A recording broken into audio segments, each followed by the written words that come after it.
Je m'appelle Constance Sofka, je suis actuellement en 3e année à Paris School of Business. J'effectue mon année d'échange à Solbridge. Je m'appelle Anna, j'ai 18 ans et je viens de région parisienne. Je suis actuellement en première année de cursus BBA à Solbridge, en Corée du Sud. J'ai décidé de venir étudier en Corée du Sud car ça a toujours été mon projet de vie et j'ai voyagé en 2017, ce qui a confirmé mon souhait. J'ai toujours voulu étudier en Corée du Sud, ça a toujours été mon rêve, du coup j'ai juste suivi mon instinct. Et concernant les différences entre les études universitaires en France et en Corée du Sud, je dirais qu'en Corée du Sud, c'est plus de l'autonomie, on doit tout faire par nous-mêmes, on a beaucoup de devoirs. Il y a beaucoup de travail personnel. Pour le logement, pour le premier semestre, je vis sur le campus avec une autre étudiante. Je suis hébergée en résidence universitaire et j'ai une colocataire avec moi. Concernant la vie à Daejeon, je dirais que déjà c'est beaucoup moins cher qu'à Séoul. Pour les Coréens, Daejeon, ça va être une petite ville, tandis que pour les Européens, ça ne va pas être le cas car tout est vraiment très grand. Et c'est complètement différent de la France car tout est vraiment moderne. On pourrait penser que c'est très traditionnel alors que c'est tout le contraire. Ce que j'apprécie en Corée, c'est vraiment tout, que ce soit la culture coréenne, la nourriture, la convivialité que les Coréens nous donnent. Tout ça, c'est vraiment formidable. Des moments difficiles en Corée du Sud, je dirais qu'il n'y en a pas vraiment. Pour le moment, tout se passe bien. Est-ce que j'ai rencontré des moments difficiles? Je pense que non, pas vraiment.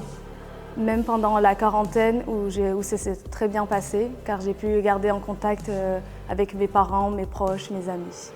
Mon cours préféré, c'est le Easy Korean. Grâce à ce voyage, je dirais que non seulement je vais apprendre une nouvelle langue, mais en plus de ça, je vais découvrir une nouvelle culture. Pour plus tard, si je souhaite travailler en Asie, grâce à mes cours que j'ai eus, ici, je peux travailler plus tard en Asie. J'ai eu énormément de coups de cœur. Du coup, je pourrais dire qu'au niveau des plats, ce serait le samgyeopsal, qui est le barbecue coréen, qui est vraiment très très bon. Et tout ce qui est concernant les quartiers à Daejeon, pour faire du shopping, je dirais tout ce qui est le quartier de Skyroad, qui est vraiment très festif et vraiment on s'amuse énormément. Mes coups de cœur en Corée du Sud, je dirais la nourriture, le fashion, la musique et les films. Mon expression coréenne favorite, je dirais que c'est fighting et on se le dit à n'importe quel moment pour se donner de la force. Pali Pali, parce qu'ici vraiment tout va à 100 à l'heure. Si je devais décrire en un mot la Corée du Sud, je dirais nouveauté. Passionnant. Pour une ou un étudiant qui souhaiterait venir en Corée du Sud pour poursuivre des études, je dirais simplement de foncer et de ne pas penser à grand-chose.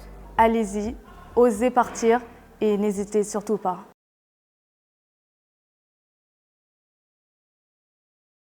Je dirais passionnant.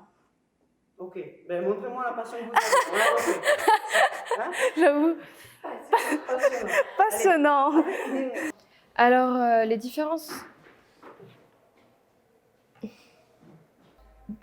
Non, j'étais bien partie. Ah oui, je suis plus détendue là. C'était quoi la question?